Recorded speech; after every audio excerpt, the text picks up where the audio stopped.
Ready for a surprise? She can dance. She can sing. Dude, honestly, I might need a jump scare to wake up fully. Five Nights at Freddy's is a franchise with over a decade's worth of content, spanning countless games, books, and now a movie. There's a reason that no matter whose timeline you watch, they all look different. Making a FNAF timeline is not easy. There are so many ways you can interpret this story, and this is mine. So let's start at the beginning.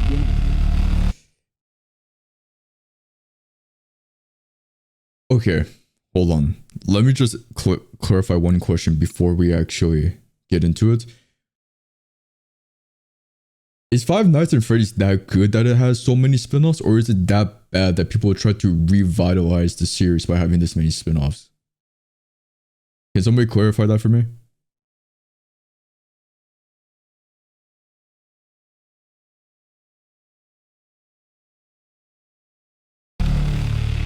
Back in the 70s, a company called Fazbear Entertainment got its start by creating different props and mascot costumes for carnivals, and specifically for something called the Fall Fest. The Fall Fest featured various mascot characters, such as a bird, an elephant, and the most popular of all, Fredbear and Bonnie. These specific mascot costumes were so popular, Fazbear Entertainment opened a dedicated restaurant for them called Fredbear's Family Diner, featuring the same Fredbear and Bonnie mascot costumes from the Fall Fest. This What is like Fazbear fucked up Chuck E. Entertainment Cheese. didn't account for, though, was one of their animatronics from the Fall Fest going rogue. Oh my Ending in god. a giant fire, with most of everything from the Fall Fest being destroyed.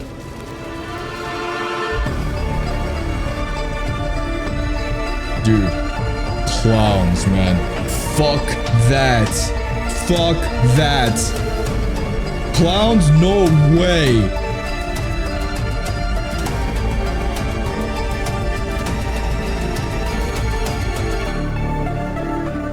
The music goes hard, though. The music goes crazy hard. The specifics about the animatronic that went rogue and the fire are unknown and will likely be revealed next year in FNAF's next big release. Although we don't know much about how this fire occurred, we do know that after the fire, Fazbear Entertainment started phasing out of the mascot costume era. They needed something new. The two men who helped found Fazbear Entertainment, William Afton and Henry Emily, stepped up to the plate. William Afton was mostly the businessman of the two, handling all of the money, while Henry was the more creative one, with him being in charge of building most of the animatronics and props for the company. With the Fall Fest era of the company coming to a close, they were only left with Fredbear's Family Diner, the standalone restaurant created for the Fredbear and Bonnie characters. In order to replace the mascot versions of Fredbear and Bonnie, Henry went to work on new versions of the characters, eventually creating the new Fredbear and Spring Bonnie, the same characters but with new designs and new suits. Henry called them Springlock suits. These suits are able to double as both an animatronic and a suit that the employees could wear. To switch the suit from animatronic mode to suit mode, the employees could use a hand crank to pull back the animatronic parts, leaving room for them to climb inside. The spring locks that were helping to hold back those animatronic parts were very sensitive though, and with even a little bit of moisture, the spring locks could potentially snap shut, crushing and killing whoever was inside. But if that ended up happening, Fazbear Entertainment had some common sense procedures set in place. Oh yeah? In case that the spring locks come loose while you are wearing a suit, please try to maneuver away from populated areas before bleeding out, as to not ruin the customer experience. Wow, Fredbear's Family Diner ended up being super successful for William and Henry, so much so that other companies tried replicating it. Another company proceeded to rip off Fazbear Entertainment's old mascot characters by creating their own animatronic versions of them. The leader of the group was Ned Bear, a direct copy of Fredbear, followed by a hippo, an elephant, and a frog. Alright, so we got the Temu versions of Five Nights at Freddy's going on. With slightly different designs to avoid copyright issues. But while the rival company was able to replicate the designs, they could not replicate Henry's state-of-the-art technology. Their robots were poorly made and had to have giant batteries with exposed wires on stage with them. Naturally, the rival company failed and ended up being bought out by Fazbear Entertainment. With all of the success from Fredbear's Family Diner, William and Henry decided to branch out and create more characters for a new restaurant. In 1983, William and Henry opened Freddy Fazbear's Pizza, featuring Freddy Fazbear, Bonnie, Bonnie, Chica, and Foxy. With the opening of Freddy Fazbear's Pizza, Fazbear Entertainment was experiencing success like they've never seen before. But with 2 restaurants now open at the same time, more success also meant more work for William and Henry. The duo were so wrapped up in work that they started neglecting their own families. William was the father of 3 kids, the eldest, Michael, the crying child, and Elizabeth. The crying child has yet to have a 100% confirmed name, so for this video, he will just be called the crying child. Meanwhile, Henry had 1 kid, a daughter named Charlie. The business partners spent most of their days working, so they both created different ways of taking care of their kids. Henry was the robotics genius, so he used his talents to create a new animatronic to watch. If you are a father and you make this for your child, you need to put them up for adoption. The adoption center will raise them much better than whatever the fuck that is. Are you kidding me, dude? That is nightmare. You didn't even try to make that look friendly towards a kid. You're trying to traumatize the kid. Are you kidding me?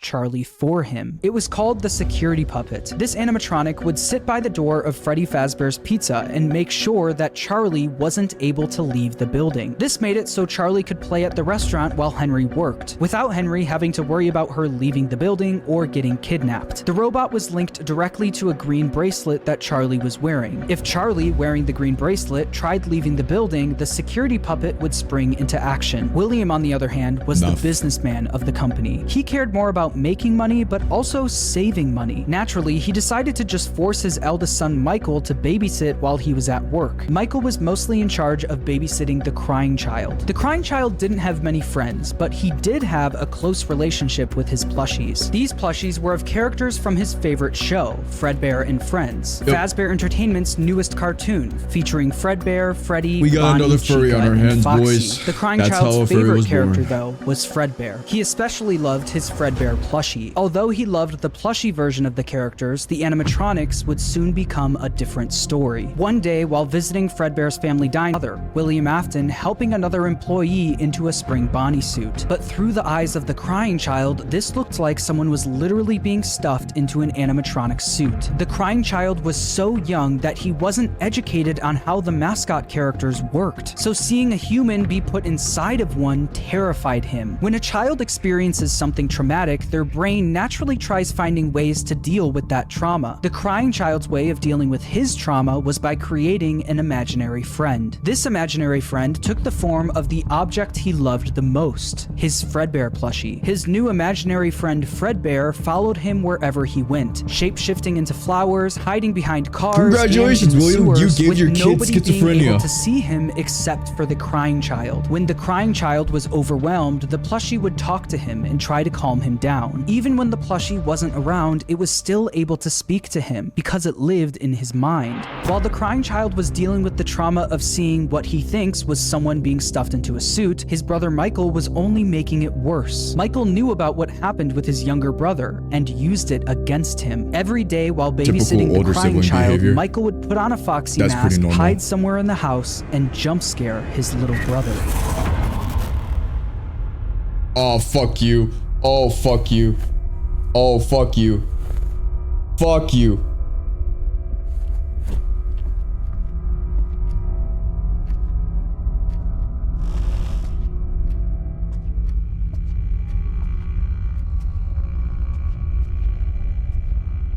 From the pizzeria to your living room, you Dude, no fuck, longer dude, have to just wait let the to see jump your scare be dance over with. Fredbear and Friends. Holy shit. Weeknights at 8, 7 Central. Only on... Oh my god.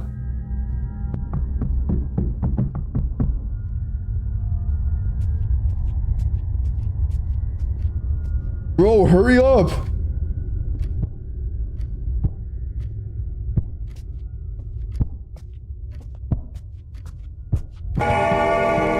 Oh my god. Holy shit.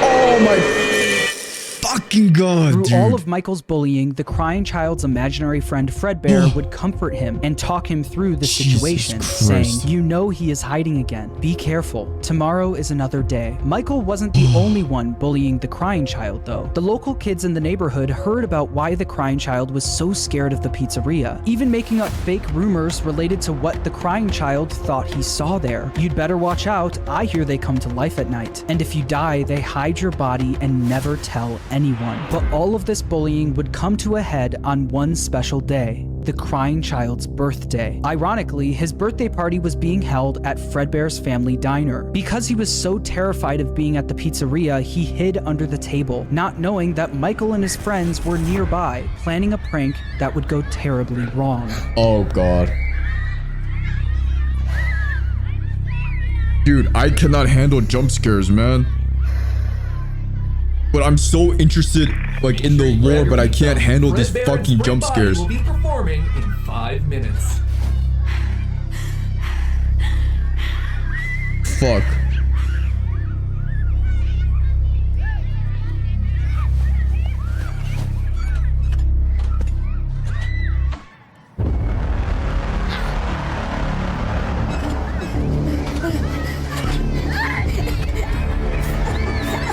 Oh, I'm opening my eyes. Oh. Michael and his friends lifted the crying child up to, quote, give Fredbear a big kiss, and Fredbear bit down on him, leaving his body to go limp. Michael and his friends quickly stopped laughing. Because of Michael's immature behavior, his terrified younger brother paid the ultimate price. Although the crying child was badly hurt, he didn't immediately die. Because of the immense brain damage, he slipped into a coma. After being treated at a hospital, the crying child was taken home so he could be comfortable, surrounded by his only friends, his plushies. In the crying child's final moments, Michael decides to apologize for what he's done, saying, "Can you hear me? I don't know if you can hear me. I'm sorry." After Michael speaks, the crying child's imaginary friend Fredbear, created out of the trauma he experienced, continues doing what it's done the whole time. It comforts him, saying, "You're broken. We are still your friends. Do you still believe that? I'm still here. I will put you back together." This would be the final thing the crying child hears before he dies. The crying child's spirit would then live on in the Fredbear suit, the thing that took his life. The crying child's death wasn't just an accident. It was directly caused by Michael's recklessness. This is something that Michael could potentially face jail time for, so it needed to be covered up. Since the crying child was being kept at home, no one else knew that he ended up passing away. So William and Michael ended up burying the crying child's body in the middle of the woods where no one would find him. No tombstone, no flowers, just a pile of dirt. Bro, just be honest. Just be honest. I don't know. Okay. If you are an older brother, I understand if you want to fuck with your sibling a little bit and, you know, scare him a little. But when you accidentally kill the kid, I don't know. They gotta go. Juvie, therapy, the psych ward. Just toss him, bro. Just chuck that kid like a football all the way across the field. Like, do you really want to be a parent to a kid that killed your other child? I don't know, it seems like you're playing favorites here. An unmarked grave, and a lifetime's worth of guilt that Michael would have to live with. Shortly after the incident, Fredbear's family diner was quickly shut down, and Fredbear was completely wiped from existence. The Fredbear and Friends TV show turned into Freddy and Friends on tour. The Fredbear and Spring Bonnie Springlock suits also ended up being moved into the back room of Freddy Fazbear's Pizza, mainly being used as spare suits if one of the Freddy's animatronics broke down. The death of William Afton's youngest son was a pivotal moment in this story, specifically William Afton's story. This was the first domino to fall. A father losing his son is a traumatic situation, and while any other father would take time to grieve, be sad, and properly deal with such a big loss, but William Afton took a different route. Afton definitely was upset about his son dying, but it wasn't because he felt bad for his son, it was because it was embarrassing to him. William Afton was a narcissist. He had little to no empathy. All he cared about was work and comparing comparing himself to his business partner, Henry. Henry He had a wants wife, to a make kid, that and a talent for money. robotics that Afton was utterly jealous of. The death of the crying child sent Afton over the edge because while Henry's family was still perfect, his was now broken. Henry and William Bro, had the family different was ways of broken the taking care moment of you their realized kids. that you And didn't while give a shit Afton about your employing child. his eldest son failed, Henry's security puppet succeeded. Henry's daughter, Charlie, lived on. Afton had a hard time dealing with this feeling of embarrassment. He started becoming an alcoholic, frequently how about you get visiting embarrassed the about that local parking bar job, called you bum? Junior's. One night, though, after drinking a little too much and getting kicked out of the bar, he decided that he was going to settle the score with Henry. Afton, drunk and filled with rage, drove from the bar to Freddy Fazbear's Pizza, where he knew Charlie was being watched over by Henry's security puppet. Afton planned on risking everything to kill Henry's daughter, Charlie. He didn't care if he got caught, and he didn't care if he went to prison. But when Afton got to Freddy's, he noticed that Charlie was standing outside by herself. It turned out that some bullies were able to trap the security puppet in its box and lock Charlie outside the building, giving Afton the perfect opportunity to kill Charlie outside of the pizzeria. The security puppet was eventually able to escape its box and went looking for Charlie. As Afton sped away, the puppet noticed that Charlie was outside in the pouring rain. It then did what it was programmed to do and went to protect her. But she's dead.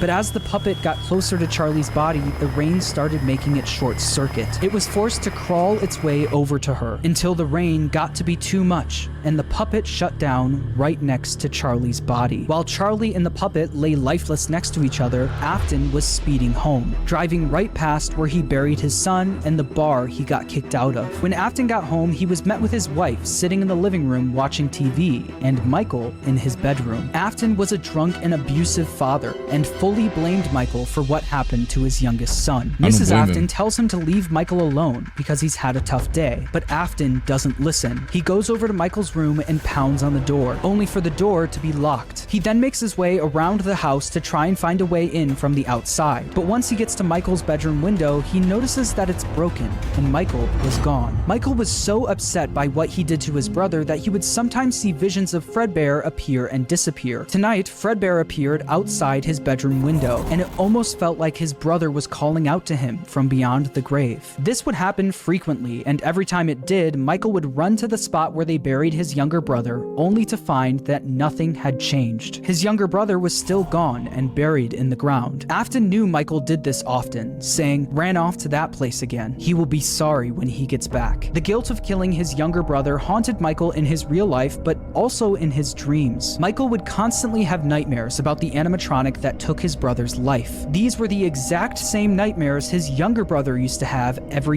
I have a question.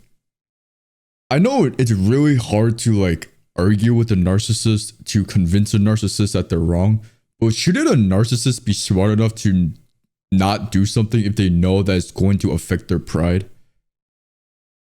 Like if a narcissist knows that a kid is going to be a liability towards their narcissism, wouldn't they just know that it's better for them to not have kids? That way they can just focus on themselves all the time. Like, I don't think narcissists are dumb. I think they're full of themselves, but I don't think being full of yourself makes you stupid. I think there are some very smart narcissists out there, and they know it. Like, wouldn't it make so much more sense if they just didn't have kids? That way they could just be more of a narcissist. night, now passed on to him.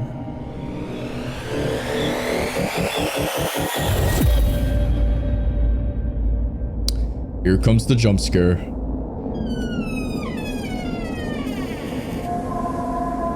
I can't take this. I can't take this. Fuck you. Fuck you.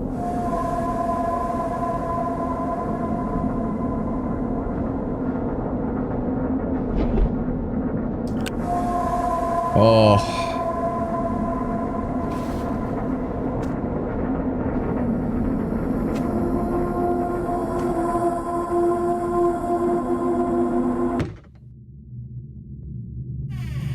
I'm not looking at. I'm not gonna be looking at the screen until the guy starts talking again.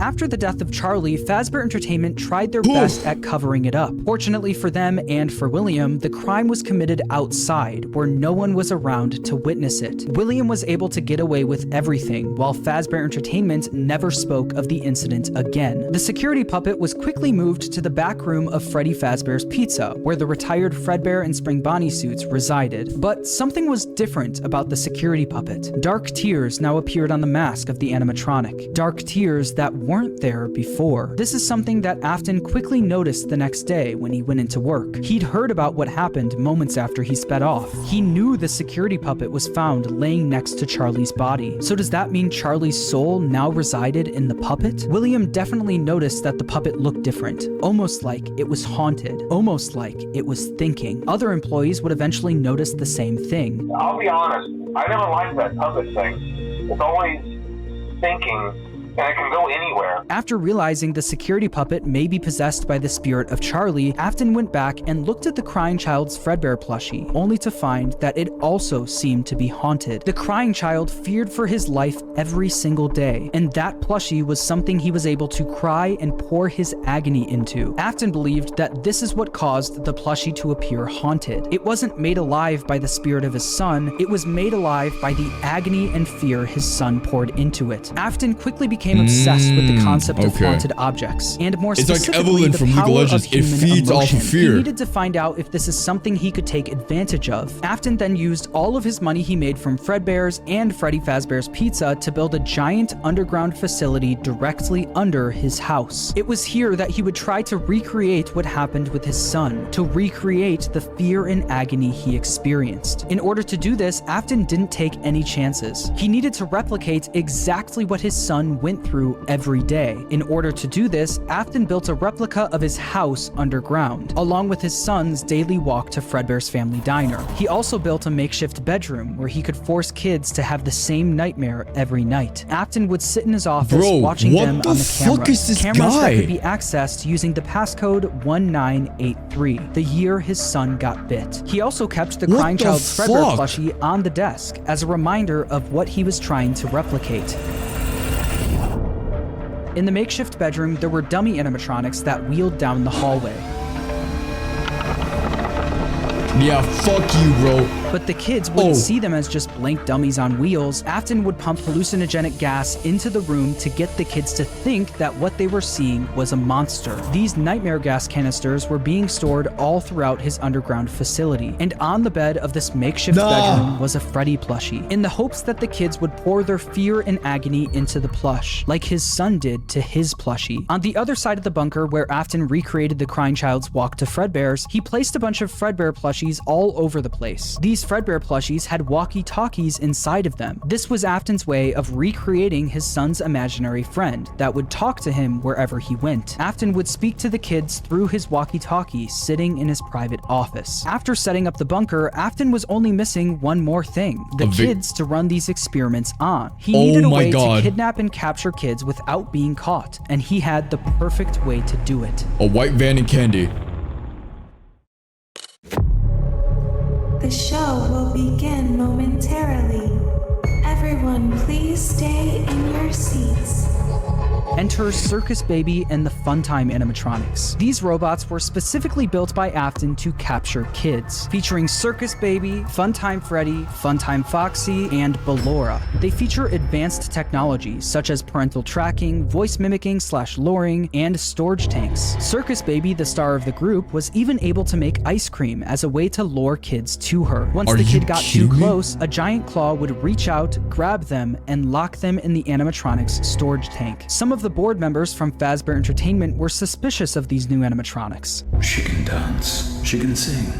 She's equipped with a built-in helium tank for inflating balloons right at her fingertips. Fuck you. She can take song requests. Fuck you. She can even dispense ice cream. Fuck you. With all due respect, I can dispense ice cream, but you don't see me doing that shit. Curious about Mr. Afton.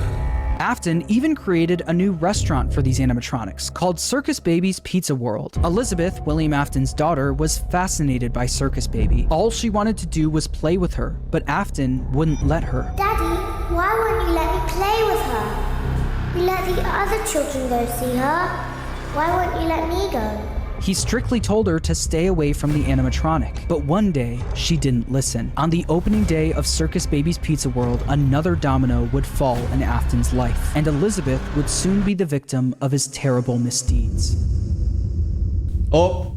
I can do something special. Oh. Did you know that? Oh. I can make ice cream, although I only did it once. What a wonderful day, though. I was in a small room with balloons and a few tables. I would always count the children. I'm not sure why. Dude, They that usually dude, played the together in voice groups is of somehow 2 or scarier 3. than her appearance. There were 4. How then is that 3, possible? Then 2. Then 1. Time to play. Nah. Oh no! Don't do it! Don't do it! No! Ice cream. No! Oh. Something happened when there was 1. I was no longer myself.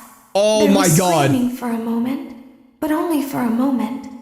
In an instant, Elizabeth was grabbed by Circus Baby and thrown into her stomach hatch. The sheer force of her being grabbed and thrown into the robot's storage tank was enough to kill her almost instantly. This is something that William wasn't able to test. That was until his daughter became the test. William Afton now lost another one of his kids, but this time it was all his fault. After just one day of being open, Circus Baby's Pizza World was shut down. Afton covered up the incident by telling the public that the restaurant shut down due to gas leaks, but not everyone bought that story. The local newspaper wrote about the incident, saying, in other news, the grand opening of Circus Baby's Pizza World has apparently been canceled due to reported gas leaks in the building. Sources close to the establishment questioned the report, saying that strange activity around the area at night suggests something else is to blame. One local is quoted as saying, "Everything just stopped. There was so much excitement built around this place opening, and then they just stopped talking about it." A tenant from across the street claims to have witnessed a large group of cars surrounding the building during the night, and large pieces of equipment being taken out of the building under tarps. A few weeks later, the building was for sale. There is no comment yet from the local entrepreneur who financed the venture. That local entrepreneur, William Afton, successfully covered up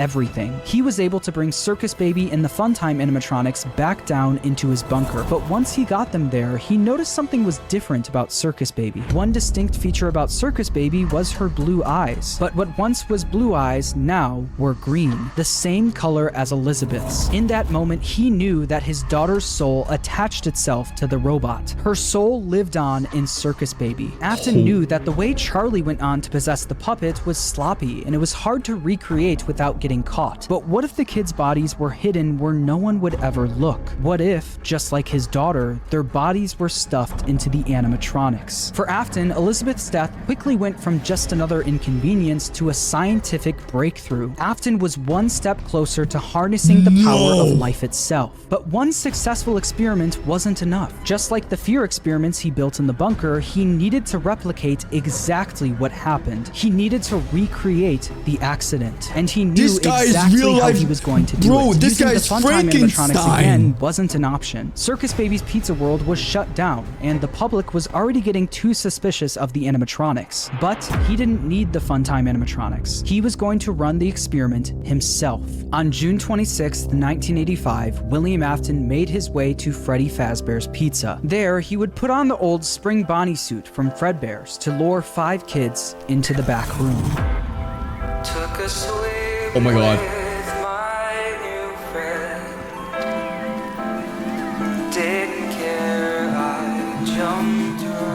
Nah, fuck you. Fuck you. Fuck you. Dude, this William guy is a psychopath. Holy shit. Hello. Looking for a friend?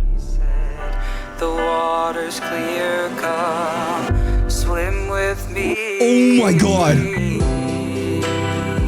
Bro, this is Squid Game. Bro, you put classical music in front of murder.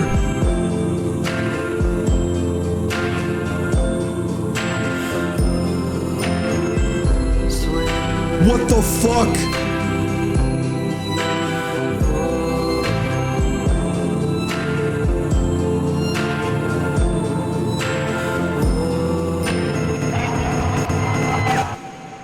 Oh. One by one, Afton killed them and stuffed their bodies into the animatronics. Susie was first, being stuffed into Chica. Gabriel went into Freddy, Jeremy into Bonnie, Fritz into Foxy, and then there was Cassidy, who went into Fredbear, aka Golden Freddy. At this point, Afton had no idea that the crying child spirit was in Golden Freddy, so he didn't think twice about shoving Cassidy in there. The way Afton killed Cassidy, though, was different from the rest. Freddy, Bonnie, Chica, and Foxy were just regular animatronics. Afton had no choice but to kill them, then stuff them into the suits. But Golden Freddy wasn't just a regular animatronic, it was a Springlock suit. The same Springlock suit that took his youngest son's life. Afton was aware of how dangerous the Springlocks were. Any bit of moisture or too much movement would cause them to snap shut, slowly killing whoever was inside. So that's exactly what he did to Cassidy. He put him into the suit and watched as the Springlocks snapped shut, cementing Cassidy's death as the most brutal of them all. Freddy, Bonnie, Chica, Foxy, and Golden Freddy weren't the only animatronics sitting in the back room of Freddy Fazbear's Pizza, though. They were joined by the security puppet, which contained the soul of Henry's daughter, Charlie. Once Afton was gone, Charlie jumped into action, almost acting as a guide for their souls, properly giving them life inside of each animatronic. After the incident, the kids were quickly reported missing by their families, and although the security cameras caught Afton luring the kids away, he wasn't able to fully get in trouble. Since he was wearing the Spring Bonnie suit, they were never able to prove it was actually him. Afton also hid the kids' bodies where no one would ever look, so the bodies were never found. Unbelievably, Afton was able to get away with yet another crime. Because of all the bad press that came from the missing children's incident, people stopped coming to the pizzeria. After months of customers no longer showing up, Fazbear Entertainment officially shut down Freddy Fazbear's Pizza. Shortly after the pizzeria shut down, Afton decided to pull the Funtime animatronics out of retirement and finally get his underground facility fully operational. He knew he couldn't try opening another Circus Babies restaurant, so he had a new idea. Due to the massive success and even more so the unfortunate closing of Freddy Fazbear's Pizza, it was clear that the stage was set, no pun intended, for another contender in children's entertainment. Unlike most entertainment venues, our robotic entertainers are rented out for private parties during the day. Afton opened Circus Babies Entertainment and Rental. This way, he could rent out the Funtime animatronics to local birthday parties, capture kids, and bring them back to his underground bunker to be experimented on. While Afton was running his rental business, Fazbear Entertainment was determined to try opening another pizzeria. In the summer of 1987, Fazbear Entertainment opened the new and improved Freddy Fazbear's Pizza, this time with brand new versions tell me there's of their some original reality where characters. William gets These killed were called by the the toy animatronics. and they were once this again guy's built gotta by go. Henry. Henry was aware of what happened in 1985, and especially of what happened to his daughter, so he was determined to make sure that never happened again. These new toy animatronics were equipped with facial recognition systems that were linked directly to a criminal database. The security puppet was also brought out of retirement, but instead of working security, it sat quietly in the prize corner. Freddy, Bonnie, Chica, Foxy, Golden Freddy, and Spring Bonnie were also moved to the new pizzeria, and it's revealed that these animatronics were mostly used for spare parts. By now, I'm sure you've noticed the older models sitting in the back room. Those are from the previous location, and we just use them for parts now. The idea at first was to repair them, but they were just so ugly, you know? And the smell. This They're means so that the ugly, you know? haunted Yeah, metal that's of because the they had original dead Freddy's kids inside of them, animatronics bro. was now being put into the toy animatronics, causing the toys to also now be possessed. After Afton got away with the first set of murders, he needed to see if the kids' spirits were possessing the animatronics. In order to see for himself, Afton went back to work at the new pizzeria as a daytime security guard. While Afton was working the day shift, Jeremy Fitzgerald was working the night shift. Jeremy worked there for 5 nights, and unfortunately for him, because the kids possessing the animatronics were killed by an adult, they were extremely aggressive to any adult they encountered. They interact with the kids just fine, but when they encounter an adult, they just stare. Meanwhile, Afton decided to pull the same trick he did at the old Freddy's and this is location, Five Nights at Freddy's gaining 1. 5 more victims. Someone used one of the suits. We had a spare in the back, a yellow one. someone used it. Afton used the spring Bonnie suit to pull the same stunt again on 5 more kids. But as he was committing the murders, Charlie from inside the puppet was actively trying to save the kids. She tried enlisting the help of the other animatronics, but it was too late. Afton had already finished what he started. Not only that, him seeing the puppet and Freddy walking around the pizzeria trying to stop him was all the proof he needed that his experiments were successful. The kids he put into the original suits were haunting the animatronics. But there was one problem. Afton knew that the haunted metal of the endoskeletons was the key to everything, but the animatronics were trapped at the pizzeria. There was no way he could bring them back to his underground bunker. He couldn't get to the animatronics if the pizzeria was still open and active, so he needed to find a way to make sure the pizzeria shuts down and fast. Instead of stuffing the new set of victims into the toy animatronics, he decided to leave the kids out in plain sight, scattered throughout the pizzeria. This was a guaranteed way to get the pizzeria shut down. A few hours after Afton committed the murders, Jeremy Fitzgerald showed up for his night shift, unaware of what happened that day. Hello. What on earth are you doing there? Didn't you get the memo? The place is closed down, at least for a while. Listen, just finish your shift. It's safer than trying to leave in the middle of the night. We have one more event scheduled for tomorrow, a birthday. You'll be on day shift. Wear your uniform. Stay close to the animatronics and make sure they don't hurt anyone, okay? The next day, during Jeremy's day shift, one of the animatronics bit him in the head. This was infamously known as the bite of 87. Meanwhile, Afton successfully got the pizzeria shut down. The local newspaper wrote about the incident, saying, after being open only a few short weeks, Freddy Fazbear's Pizza is closing its doors. The new animatronics will be scrapped due to possible malfunctions. However, the original characters are being kept in hopes of Every a possible place that this guy's been involved in reorganization of the closed down. company. Investigate Since the toy him! animatronics were now being scrapped, he knew What are you he guys could get away doing? with taking their endoskeletons. But he also knew that he couldn't risk showing his face at the pizzeria again, so he got his oldest son Michael to do the work for him. William was easily able to get Michael to do whatever he wanted. my God. William was abusive and manipulative, while Michael was haunted by the guilt of what he did to his younger brother. Because of this, Michael basically acted as William's puppet. Michael showed up for the night shift at the now closed Freddy Fazbear's Pizza under a code name,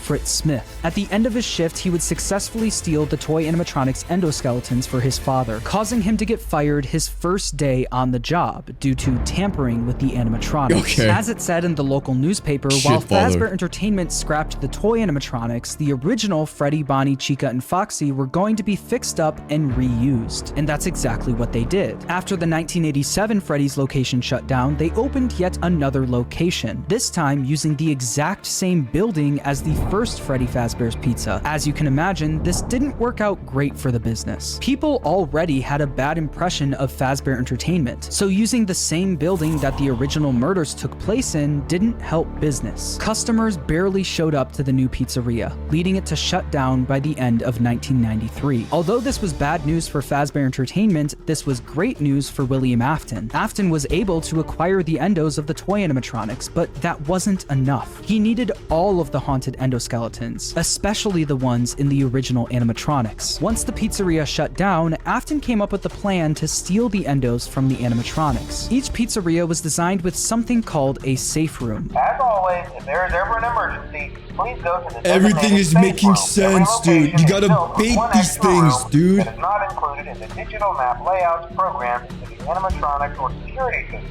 This room is hidden to customers, invisible to animatronics, and is always off camera. This room was hidden from guests and invisible to the animatronics. Afton would use this to his advantage, luring each of the animatronics to the safe room and dismantling them one by one. The kids possessing these animatronics were the same kids he lured into the back room all those years ago. He planned to use the same trick to lure the same kids all over again. Oh my god. Dude, I'm watching this out of like the corner of my eye, dude. I can't take it. Ah! Oh, fuck.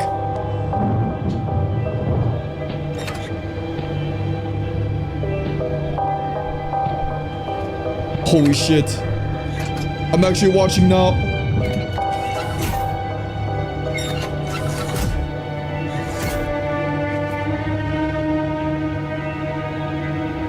Dude, this guy scares the fuck out of me.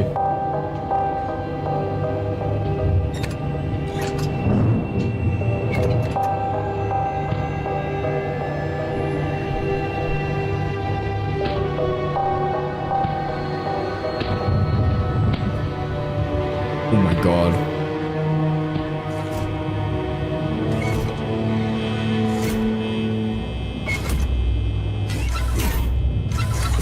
Oh.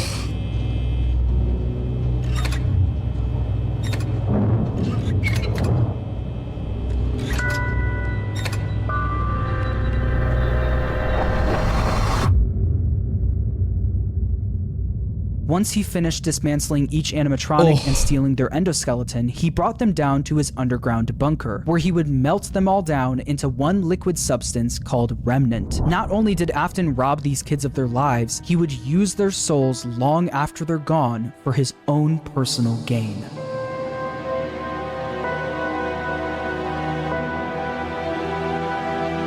Dude, I am so scared, but I am so invested. Don't let my yawning fool you. This shit is crazy.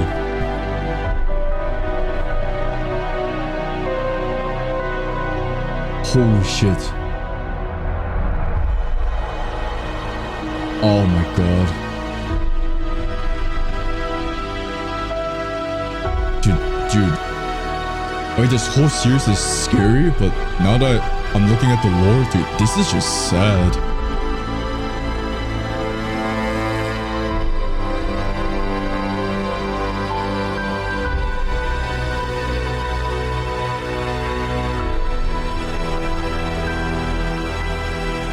Holy shit.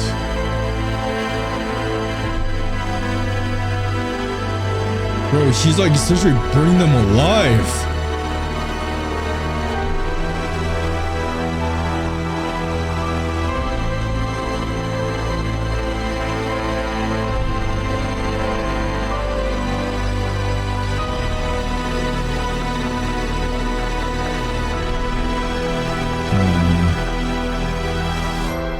Dude, now I just feel bad. Dude, at this point, I kind of hope that the animatronics win. By melting down the endos, he successfully created Remnant. This substance, containing the spirits of all of the missing children, was silver in color, and if kept at the right temperature, was malleable. Afton didn't want to risk testing the Remnant on himself, so he injected it into the Funtime animatronics. Once he did, the animatronics jumped to life. The experiment had worked. William Afton unlocked the power of life itself. After his successful experiment, he went back to Freddy Fazbear's Pizza to collect his old spring Bonnie suit. But once he got there, he was met with the spirits of the 5 missing children, trapping him inside the safe room. Cassidy, the spirit inside Golden Freddy, chased Afton around the room and forced him to get into the spring Bonnie suit. Cassidy was the most vengeful spirit of them all. Being spring-locked in the Fredbear suit was a painful and slow death, and he wanted to make sure that Afton knew what that felt like. At this point, Afton knew how a spirit could live on. As long as he was inside the suit, he knew he'd be back.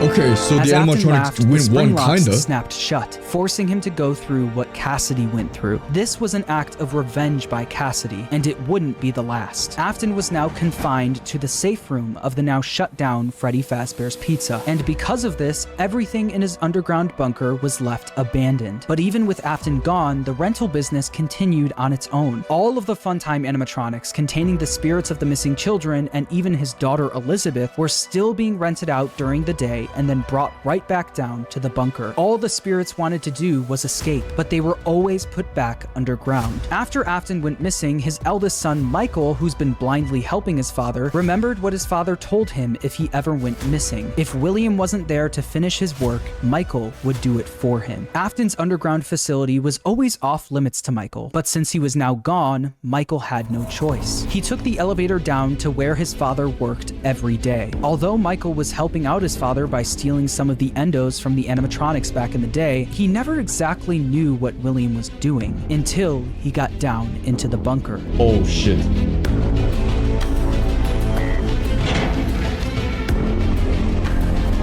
Don't die, Michael. Don't die. Don't die.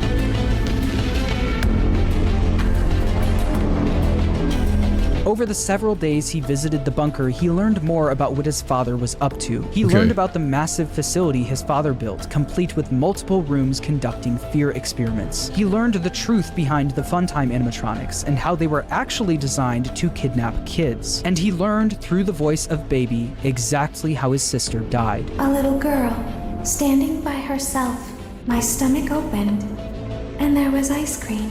I couldn't move, at least not until she stepped closer. But as the week went on, Baby was conducting a plan of her own, a plan to escape the bunker using Michael's body. Elizabeth was no longer the person Michael remembered her as. She was entirely devoted to her father and would do anything to make him proud of her. At the end of the week, all of the Funtime animatronics endos were scooped out, with all of them combining into one dude, animatronic I don't even blame her. called Ennard. This creature, containing the spirits of the missing kids Because and it's so Elizabeth, natural for knew a they kid to wouldn't just be want able to impress escape their the bunker parents. looking like an animatronic. They needed a human body to walk around in.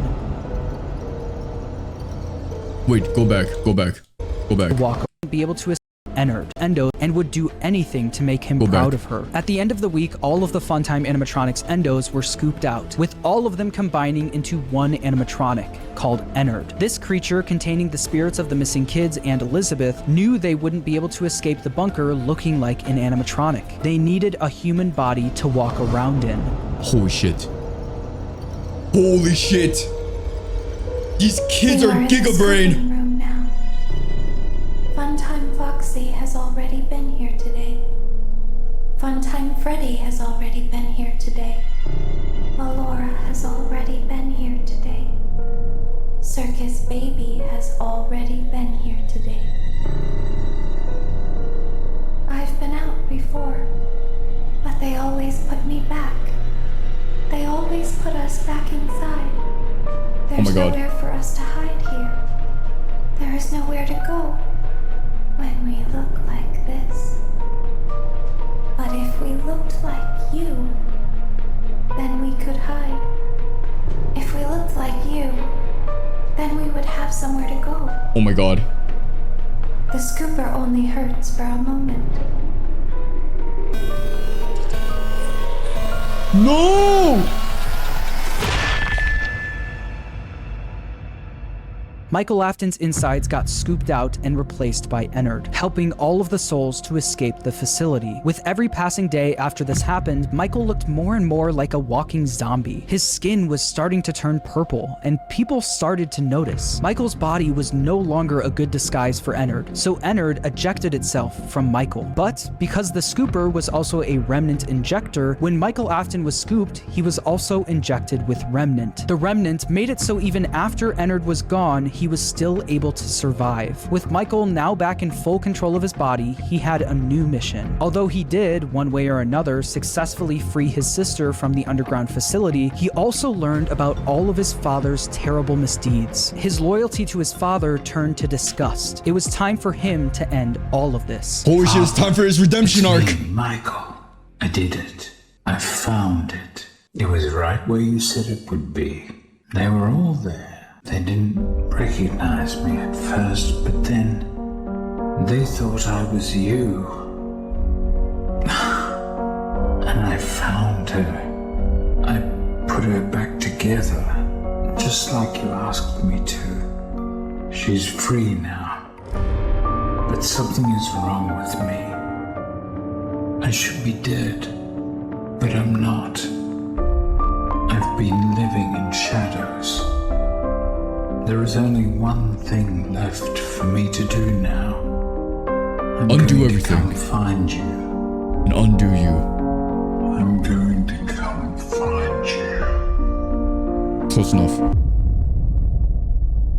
Michael would spend years searching for his father with no luck, until a new ad in the local newspaper caught his attention. Someone decided to open something called Fazbear's Fright, the horror attraction. Local amusement park is getting ready to scare your socks off with a new attraction based on the unsolved mysteries of Freddy Fazbear's Pizza. Featuring actual relics from the decades-old pizzeria, this new attraction is guaranteed to bring back your father's childhood gonna be in the taken out of worst possible purgatory. way. As if using the crimes of his father to make a profit wasn't bad enough, they also went back to the old pizzerias and collected any objects they could find to put on display at the attraction. Michael immediately applied for the job of the security guard with the sole intention of burning the place to the ground. When he got there, he saw the remnants of his past, the shells of all of the animatronics, missing every single one of their endoskeletons. He knew they could only find the shells of the animatronics because he and his father stole their endoskeletons all those years ago, leaving only the shells behind. On day 2 of working at the attraction, he got word that they found a real animatronic. You're not gonna believe this. We found one.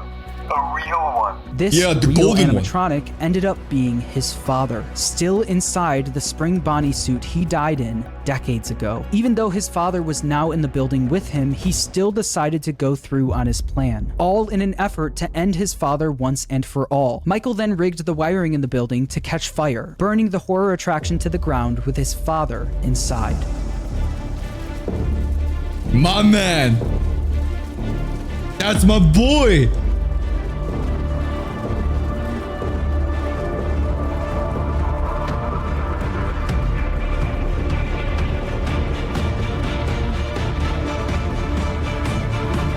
Burn in hell, witch! Burn! The local newspaper would write about the fire, saying a new local attraction based on an ancient pizzeria chain burned down overnight. Authorities have not ruled out foul play, but at the moment it seems to have been caused by faulty wiring. Although the fire destroyed most of everything in the building, William, miraculously, was able to survive. William was now free, roaming the outside world along with the souls of the missing children, Elizabeth, and Charlie inside the puppet. Since Michael wasn't able to end everything, someone else needed to step in. That someone was Henry Emily. Afton's old business partner and father of Charlie heard about the fire at Fazbear's Fright, along with the rumors of the various animatronic creatures now roaming the streets. Henry was determined to put an end to all of this. It's only now that I understand the depth of the depravity of this creature, this monster that I unwillingly helped to create. As if what he had already done wasn't enough, he found a new way to desecrate, to humiliate, to destroy. As if the suffering wasn't enough, the loss of innocence, the loss of everything to so many people. Small souls trapped in prisons of my making, now set to new purpose, and used in ways I never thought imaginable. He lured them all back to a familiar place, back with familiar tricks. He brought them all together. Are they still aware? I hope not. It keeps me awake at night. I could make myself sleep, but not yet. Not until I undo what he has done and heal this wound. A wound first inflicted on me, but then one that I let bleed out to cause all of this. He set some kind of trap. I don't know what it was, but he led them there again. He overpowered them again. And he robbed them of the only thing that they had, again. I don't know how those tiny breaths of life came to inhabit those machines, but they will never find rest now, not like this. I have to call them all back, all of them, together in one place. By gathering all of the animatronics in one place and locking them in the same room, he would be able to burn them all to the ground for good, believe in you, Henry! freeing their spirits in the process. In order to do this, Henry created a new restaurant called Freddy Fazbear's Pizza Place. He knew that the spirits and William couldn't resist coming back to a new location, even if it was all just a trap. Charlie was different though. She was smarter than the rest, so Henry knew she wouldn't be as easily fooled. So he created an animatronic called Lefty, standing for Lure, Encapsulate, Fuse, Transport, and Extract, specifically to capture the puppet and bring it to the pizzeria. While trying to find someone that would help him carry out his plan, one person showed up for the job, a person who was also determined to finally end all of this. Oh my God! Afton. Day after day, the animatronics roaming the streets would show up in the alleyway next to the pizzeria. Baby, aka Elizabeth, the souls of the missing children and the crying child, now appearing as Molten Freddy, Charlie, Charlie and Lefty and his father, William, all showed up in the back alley. Michael would then collect each animatronic and throw them into a facility under the pizzeria, designed to be a maze with no exit, where the animatronics would roam around without even knowing they're trapped, until the end of the week where they would all be burned to the ground. With all of the souls, including William himself, now in one place, Henry's plan was in motion. As far as Elizabeth and William were concerned, this was a good thing. All of this remnant now in one place was all that they wanted, until Henry stepped in. You played right into our hands. Did you really think that this job just fell out of the sky for you? Oh my God. This was a gift for us. You gathered them all together in one place, just like he asked you to. All of those little souls in one place, just for us. A gift. Now we can do what we were created to do and be complete. I will make you proud, Daddy. Watch, listen, and be full. Connection terminated. I'm sorry to interrupt you, Elizabeth, if you still even remember that name, but I'm afraid you've been misinformed. You are not here to receive a gift, nor have you been called here by the individual you assume. Oh, dude, I don't know which side to pick. I feel bad for her, but I also want Henry to win. You have all been called here, into a labyrinth of sounds and smells, misdirection, and misfortune. A labyrinth with no exit, a maze with no prize. You don't even realize that you are trapped. Your lust for blood has driven you in endless circles, chasing the cries of children in some unseen chamber, always seeming so near, yet somehow out of reach. But you will never find them. None of you will. This is where your story ends. And to you, my brave volunteer, who somehow found this job listing not intended for you. Although there was a way out planned for you, I have a feeling that's not what you want. I have a feeling that you are right where you want to be. I am remaining as well. I am nearby. This place will not be remembered, and the memory of everything that started this can finally begin to fade away, as the agony of every tragedy should. And to you monsters trapped in the corridors, be still, and give up your spirits. They don't belong to you. For most of you, I believe there is peace, and perhaps more, waiting for you after the smoke clears. Although for one of you, the darkest pit of hell has opened to swallow you whole. So don't keep the devil waiting, old friend. My daughter, if you can hear me, I knew you would return as well. It's in your nature to protect the innocent. I'm sorry that on that day, the day you were shut out and left to die, no one was there to lift you up into their arms the way you lifted others into yours. And then what became of you? I should have known you wouldn't be content to her tears disappear. turned red. Not my daughter. I couldn't save you then, so let me save you now. It's time to rest for you and for those you have carried in your arms. This ends, for all of us, in communication. Henry putting fire to the animatronics may have freed the spirits from the metal of the robots, but some of them still needed help actually moving on into the afterlife. Oh my This God. help would come from Charlie. She helped guide the spirits into the robots. Now she would help them move on. In the world of Five Nights at Freddy's, the way a spirit can move on is by them being put into a happy memory. The memory Charlie chose actually comes from the crying child and the day he got bit. Piece by piece, Charlie put that terrible, shattered memory back together. But this time, she would change it into a happy memory. Instead of the crying child getting bit on his birthday, Charlie changed it so that all of the missing kids and Charlie would celebrate him, giving him a giant birthday cake. By changing that terrible memory into a happy one and attaching all of the spirits to it, they were able to successfully pass into the afterlife. Oh. Yes, dude. Rest in peace, kiddos. Rest in peace.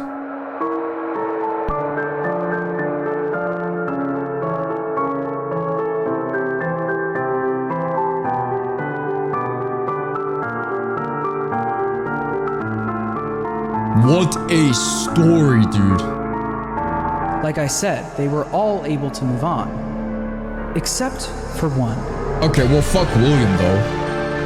Fuck that guy. That guy deserves to burn in hell.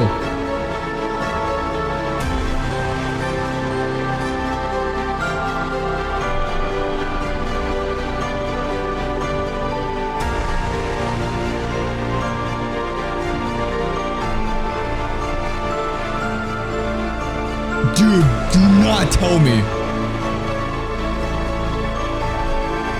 Are you kidding me? He lived? Cassidy, the most vengeful spirit of them all, wasn't done yet. He decided to attach his soul to Williams, making sure that William was unable to move on. By attaching his spirit to Williams, he was able to trap Afton in an endless loop of death. He made Afton relive every one of his terrible misdeeds. The fear experiments, his underground bunker, and the pizzeria where Cassidy was killed. Afton experienced all of this while being attacked and killed over and over again by all of the animatronics from his past. Every time an animatronic would attack him, Cassidy would be there, reminding him that the suffering will never end. We've only just begun. I will never let you leave. I will never let you rest. He tried to release you. Oh, he well, tried you know what? to release us. I like that. I like that. Happen. That's hell, bro. That's close enough. Here, no matter how W Cassidy, bro. W Cassidy. They burn us. Cassidy knew that Afton didn't deserve the afterlife. He deserved to pay for what he's done for all of eternity. W Cassidy, bro. But if you keep up with the franchise, you know that that's not the end of the story. Like I said at the beginning of the video, making a FNAF timeline is not easy, no matter what anyone says. In broad strokes, you can explain the basic plot, but once you get down to the motivations and the why of everything, you have to start filling in the blanks yourself. Some people who've helped me fill in the blanks that I'd like to shout out are Rytoast for his theory about Cassidy being spring-locked in Golden Freddy. I think that makes a lot of sense and is really satisfying for the narrative. Also, I'd like to shout out MatPat for his theory about Midnight Motorist. After trying to figure that minigame out for years, I think your explanation makes the most sense. It's important for me to say that no one except for Scott Cawthon himself knows the exact story he was trying to tell. So please make sure to watch other people's timelines as well and come to your own conclusion on everything. And when the time is right, I'll be back to tackle the newer games in this franchise. Until then, make sure to subscribe and thanks for watching. Holy shit. This was a year ago. Dude, what a good story. What a good story. That's all I gotta say. Am I gonna play the games? No. Will I watch another lore video when it drops? Probably, yeah. I don't know. I think Cassidy is like such I